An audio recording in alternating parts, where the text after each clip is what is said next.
today. This is always one of my favorite stops. I love this group, and I have so many good friends here. You'll notice on the tables that we brought these little hand sanitizers, and I should give you a little bit of a warning.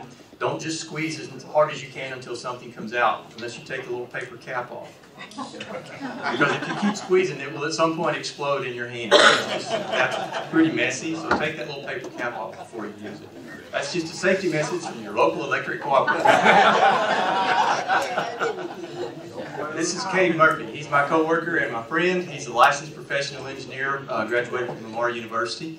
And he is the go-to person at Sam Houston Electric Co-Operative for residential solar questions and inquiries, and we have a lot of those these days. What our message to you today is, check with your local electric company before you think about installing solar panels at your home. And we say that for this reason. Kate, you mentioned something. Come on up, and why don't you go ahead and talk about, oftentimes, who the first person we hear from with the solar installations is often. Sure. Go ahead. Sure. So, typically I get between 5 and 10 calls a week regarding solar, and most of the time it's with it's from the solar installer themselves, not the member. And that's exactly what we don't want to see. We want to inform the member of what we know, not just what they're told. So typically we see that 80–90% of the time. Now,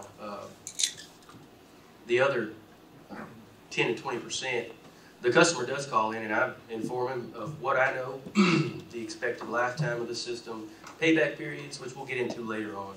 So with that being said, that's one of the main goals of this presentation. Is we want to let everybody know. Talk to your energy provider before going through with this. That way you know everything there is to know about it. You know what you're going into the system, or you're going into this eyes wide open. I wanted you to hear that from Cade, because he's the one that talks to the folks when they call. And what we don't like is for them to install the system and then call us and call Cade and say it's not doing what I expected it to do. And that's why we want to be the first point of contact when somebody's considering this. I'll ask a quick question, in show of hands. Anybody have residential solar panels at your home today? In this room. Okay. Do you know somebody who has solar panels on their home? A few more. Okay. Residential solar is changing a little bit. It's changed a lot in recent years. We are in our 80th year of existence. We'll celebrate our 80th birthday on May 16th of this year. And one of the real hot topics within our industry, not just electric cooperatives, but all electric utilities, is residential solar. And it takes several different forms. We're going to touch on the different types of residential solar, what you can expect. But the main thing is going into it, as Cade said, understanding what you are looking at. Because we are often very concerned when someone has spent $20,000, $30,000, $40,000 on the system and it doesn't perform the way they want it to. So that's what we're here to help you with today, if you're thinking about that. Let me tell you a little bit about our system. Currently, we have this generation makeup. And yes, coal is decreasing, but right now just over 50% of the electricity that we provide to our 75,000 accounts is via coal. And that coal generation could come from anywhere from Arkansas, Louisiana. Natural gas is a significant part of it. Almost 40% is natural gas. Now, both of those are fossil fuels, as you probably know. It's just that natural gas emits about half the the particulate matter, the emissions, as coal does. So it's much, much cleaner, but both are fossil fuels. And you know about all the conversation about the green future and so forth. And we're not here to take a pro-solar or pro-renewable stance or an anti-renewable stance, nothing like that at all. We just want to share with you some wisdom that Cade has acquired to help you make a good decision, an informed decision. A lot of people are surprised to know that we get a pretty good little chunk of wind energy from that we provide to our members. That comes from Oklahoma. We're not actually in the Texas power grid, what you've heard referred to as ERCOT. Southeast Texas, Northeast Texas, the Panhandle, and El Paso are all kind of carved out of the ERCOT power grid. So when you hear about the Texas power grid, that's not us, except for a tiny little portion, Bill, up around Huntington and Diboll, which you're very familiar with. So we do get a little wind from Oklahoma and some hydro, a little less than 3%. And I'll show you on the next slide where that's coming from.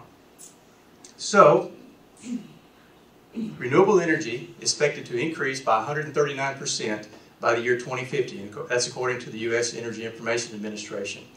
One of those resources is wind. Texas leads the nation in wind generation by a long shot, by about 25, I think. It's about 5 times greater than the next greatest, 4 times greater than the next highest, which is Oklahoma. That's right. Texas leads the U.S. in wind power, but our wind power comes from Oklahoma. Hydroelectricity, again, one of our renewable resources. Sam Rayburn Dam, a lot of folks don't realize this, but about half the power that comes out of Sam Rayburn Dam comes to this area. And it's a 52 megawatt facility, and over 50% of that comes over here to Sam Houston Electric Co-Operative consumer members. Dam B, Steinhagen Lake, has a little 8 megawatt facility on it that's old, and a lot of that power comes over here as well. Most people don't realize that there's even a hydroelectric facility on Dam B, but there is. It's named after R.D. Willis, Robert Willis. And then the R.C. Thomas Hydroelectric Facility currently being constructed on Lake Livingston, and if it ever stops raining and the water goes down, we'll get that finished someday. That is an ETAP project. It's not Sam Houston Electric, but it's all the 10 co-ops in East Texas working on that together. And then solar. And that's what we're here to talk about today. Residential solar, community solar. We'll touch on both of those. We'll spend most of our time on residential solar. We currently serve 75,000 accounts. That's meters throughout 10 counties, 75,000 of those. There are 68. This is how many residential solar installations there are out there among our consumers. There's 68 that are interconnected back to us, so they have the ability to push kilowatt hours to us. There are 17 that stand alone. They're not interconnected back to us. So what we're going to do is show you some examples of what those 68 can expect, what they actually are experiencing. And here's why. A solar vendor, and it's not a slight to them in any way, their goal is to sell you solar panels. And oftentimes, the promises don't live up to the actual results. That's why, as Cape said, we want you to call, whether it's us or whoever your electric provider is, before you commit to purchasing that residential solar system. California, this is just a little side note and a heads up, California has a legislation passed in May of this past year, it goes into effect next year, is requiring residential solar on every new home constructed in California. It's a small system. It's going to add cost of about $10,000 to $12,000 to each home. I won't get into the politics of it. It doesn't matter. I will just say that that's the first state that's requiring solar on new construction homes starting next year. I don't know if it'll spread. It's just something I thought I would mention to you that's interesting. What is distributed generation? That's what we're talking about today. It could take the form of solar, like residential solar. It could be wind. In this part of the country, believe it or not, this is a terrible place for wind energy. It's just not good. If you look at a map of the U.S., the southeastern U.S. is the worst part of the country for wind power, unless you get off into the Gulf. Now, even in southeast Texas, it's a terrible, even though Texas leads the nation in wind generation, that's all in West Texas, North Texas, and the Panhandle region. But southeastern U.S., not a good place for wind. But we have one windmill. One. We were going to have 2, but he built it and took it down. Okay. He wasn't even above the pine trees. So we share that with you for this reason. Again, the consumer just wasn't real sure what they were getting, and they thought that this was going to be a good deal, and wind energy just isn't practical here, not in this part of the country. So we're going to talk about photovoltaic panels and small, we won't spend much time on small wind turbines, we've done that. But I'm going to say PV because I don't say photovoltaic very well. So we're going to say PV for the rest of the presentation. And here's where we start, and then I'm going to hand it to Cave to explain. And he promised, I said before we got started, if you ask an engineer how an inverter works, they'll explain how to build an entire system. So he's going to explain the inverter in just a minute. But a residential solar system has panels on the roof, typically. They may be in the yard as well. The sun's rays excite the electrons in those panels. They produce DC current, which goes to the inverter. And Kate's going to explain what happens the rest of the way. Okay, so there's 2 basic types of systems that we have. We have your old or your older style string inverters, which every panel on top of that roof reports back to one inverter. It's inverted from DC to AC power, which you can use in your home.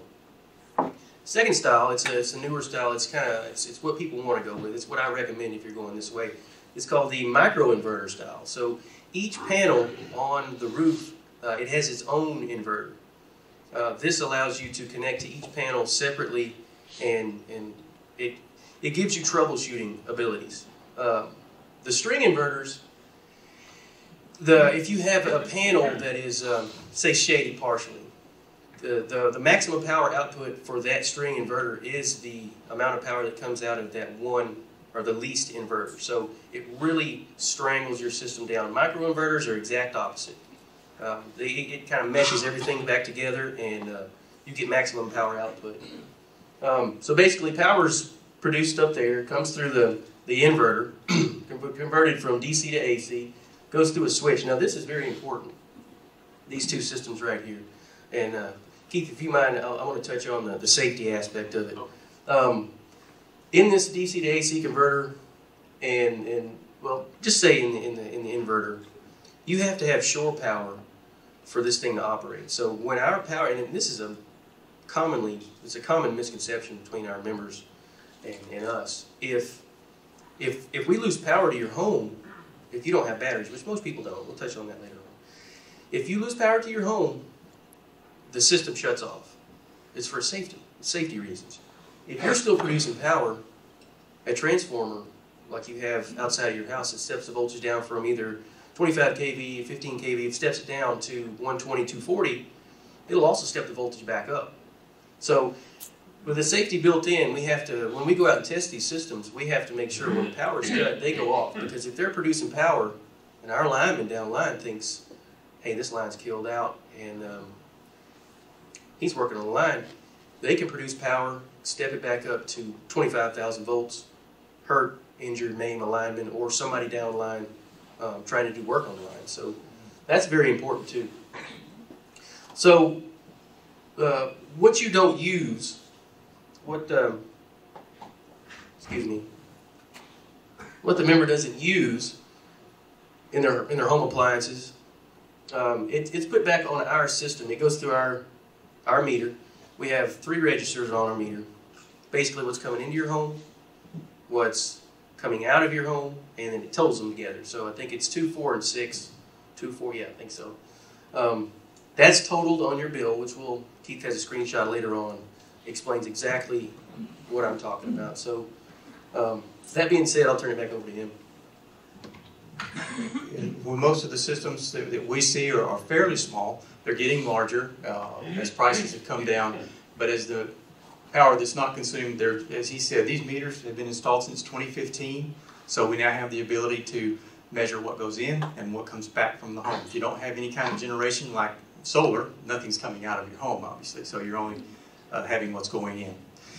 All right, that's the gist of how it works. Here's some examples of what it looks like. This is a rooftop system. And there's rooftop and ground mounted.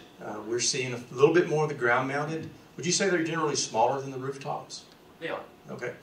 So a rooftop system like this one, I'm going to guess somewhere around 6 kW maybe.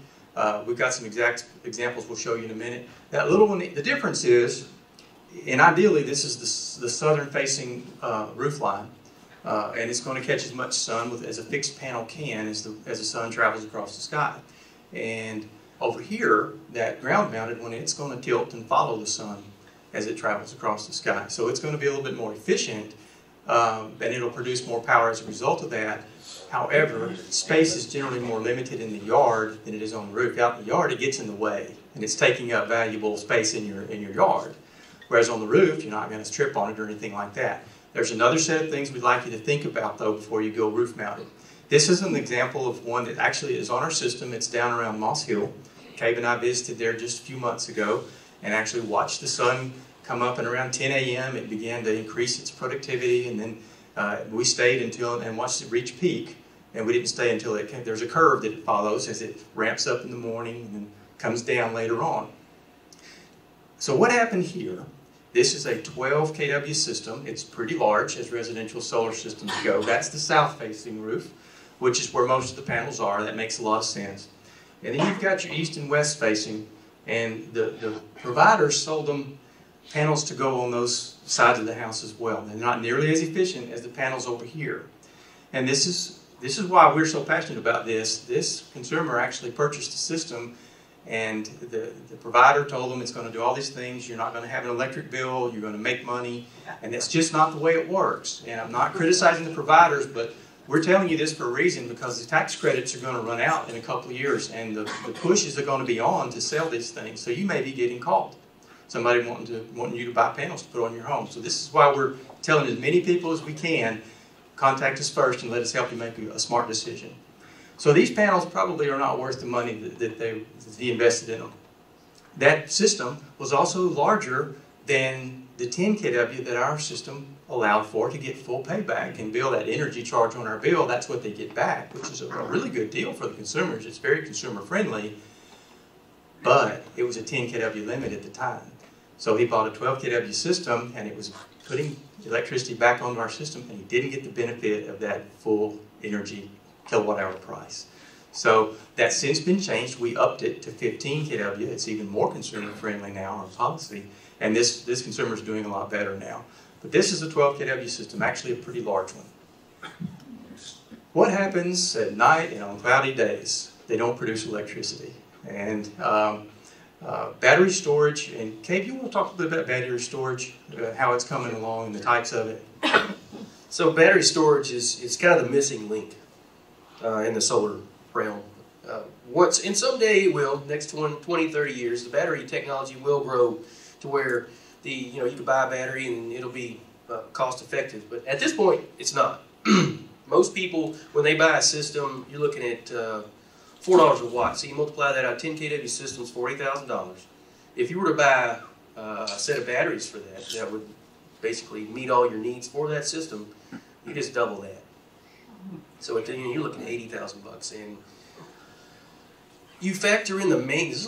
We have batteries in each of our substations, a battery set, 130 volt DC battery sets, and there's so much maintenance that goes into them. They got to be replaced every 6 to 10 years. So the people that we have, one battery bank on our system that I know of, and it's nice, very nice setup, but they paid through the nose for it. And I think at around the 10-year mark, not only do you have to buy a new set, but those have to be disposed of, and that's a pretty penny too. So, like he said, most of the people on our system, they have jobs. You're right. So they get up. It's still nighttime. They go to work. They're not at home, when their panels are going to produce. So on a cloudy day or at night, you get nothing. I mean, it's not going to produce. Anything else I can touch on, Keith? The battery technology, as Kate said, is coming along, and I think you covered it. Let's leave it at that in the interest of time. Typically, consumers opt for systems that do not produce all the electricity that they're going to need because of the expense of it. So they'll opt for a system that produces only a portion of what they need. There'll be less maintenance as a result of that, and they'll still have the reliability of being connected to their electric company. So that also, we kind of are the battery. Instead of you actually purchasing battery, we become your storage for electricity. All right, you touched on this earlier, Cabe, and this is the safety aspect, so we won't go through that whole process again, but when a hurricane hits or the power is out for whatever reason, your system is generally going to shut down, and it's not going to keep you powered up during that time. And the way I explain it, you're an engineer, so you grasp it much better than I do, but as electricity is stepped down from a high voltage to your consumable voltage at your home, the same thing happens in reverse. So if there's a generator of any sort, whether it be a gasoline or propane generator or a solar generator, it can step, as the power goes back through the transformer the other way, it steps it back up. And that's where the danger comes in. And it has caused injuries, serious injuries because of that. Right, Ms. Yeah, you're close enough to the industry, you know what I'm talking about. So, will my electric company buy any excess energy I produce with my PV system? The answer is, it depends. It depends on your electric company. There's no standard. It's different from one co-op to the next, from one utility to the next. Some do, some don't. Some have completely different policies than what we have. Ours is very consumer friendly. So we hope that promotes the development of the technology, but it's going to take a while. Before making plans, again, here's our message, and I know you're tired of hearing it, but please call your electric provider, whoever that is. Distributed energy resources is also what we refer to distributed generation that we mentioned earlier. It simply means generators that are out there at the home or wherever they may be. We do have policies. We have a manual that covers it. We have 3 levels of generation sizes that we cover within our policy. The generation rider DER1 is the one that we're talking about mostly today. It's for smaller residential solar systems. So it's all posted online. If you want to learn more about it, you can call Cade, look online, and it's all right there. You can't count on the company selling you the solar system to know the facts. And again, I'm not bashing the vendors here. This is just a harsh reality that I want you to please be aware of. They often, you remember the example I showed you with 12 kW down at Moss Hill? The installer did not want that consumer to talk to us first because he knew that the limit was 10 kW or he didn't care. He just wanted to sell the biggest system he could. There are some good ones out there. There's some good vendors. This was just one that didn't cover all the bases with that consumer. As a result, they bought a system that didn't benefit them if they decided it 2 kW smaller. So please call first. How much does the system cost? Cade talked about it just a minute ago, but again, it depends on the size of the system, whether you use the string inverters or the microinverters. They're going to be different. It's more expensive with the micros, right? Yes, the price is coming down on those. Okay. Would you talk a little bit about how they work? Within reason about how they work. Yeah. About how the microinverters? Yeah. Sure. Sure. He's an engineer. I just have to put some parameters on it. So, you know, on an average of a 5 kW system, if you get the microinverters, you're looking at an extra $1,000. It's going to pay for itself. A lot of what we see when they have the microinverters, they're connected back to a software package that the user, the end user, the member can log into, and it can see every output of every panel at every time of the day. So not only do you have our meter, but they can double check our meter. They have a meter also. They can log in. They know the peak times a day. They can work their laundry schedule around that. You know, it's all in how far you want to go with it. Again, the string inverters, they're an older style. It's cheaper, but they go out more. It's a fairly large unit. When you're talking 10 kW unit, and it's converting DC to AC, it's large. It has it produces quite a bit of heat too, in your home, in your shop, wherever you have the inverter. I would highly recommend the microinverters over the string inverters, but the initial investment is quite more expensive. Yeah. Good job, buddy. I'm fighting the urge. I know you are. I want to tell some jokes before this is over. Okay. So just to give you a ballpark, the typical residential solar system that we're aware of the 85 that we know of, is going to be somewhere around 6 kW, but more often you're seeing 10 kWs going in now, right, Cade? Somewhere around 10? Absolutely. Okay. Since we bumped it up, it's people are following suit. They realize they're getting more bang for the buck. Yeah. That way. So you're seeing more of the 10s, 11s, and 12s. Now the cost of those can, and again, it's 3,000 to 5,000 per kW. Cade is seeing more like 4,000 kW. So a 4 kW system, 12,000 to 20,000. 10 kW system, somewhere around 40,000, somewhere in that ballpark. If you want batteries, that again adds a lot of cost to it as well. But and that's coming. I agree with Cade. At some point, the batteries will be there. They're just not there now. And again, credits and incentives can reduce the overall cost. And I want to show you why that's important. Is because here we are in 2019. It's still 30%. The investment tax credit is dropping to 26% next year, and it's then going to 22%, and then it's going away. And that's why we believe you're going to be hearing lots more from the vendors who want to sell these systems before the tax credits run out, because that's what helps make them more cost effective. It's not completely cost effective, but it's more cost effective with the tax credits. Will they be extended? We don't know. I mean, there's no way to know. Okay? Yeah, I want to say one thing about this. As far as the cost, something new was laid on me the other day by a member. He was gathering information about. He was thinking about getting a system, and he asked around. They were upwards of $450 per watt, so it's going up. Also, the new thing is they'll discount it for discount cost. You're still going to pay around $4 if you rent it from them. So you pay a monthly cost to this company, and at the end of 25 years, it's their property again. Haven't heard of this in the past, but recently, that's where they're going. So you make these monthly payments, and at the end of 25 years, you have upwards of $4 a watt, $40,000 into it, and if you don't read the fine print, it goes back to them. So that's something that I try to let everybody that calls in, try to let them know, hey, read the fine print, definitely get references. I push references because I talk to so many people that are unhappy. They're unhappy with me. They're just angry that I don't like to see people get taken advantage of, and in some cases I have. So I wanted you guys to be aware of that. That's a new one on me. So you pay for this thing for 25 years, and then they get it back. It's theirs. Glad you mentioned that. Thank you. So how long is the payback?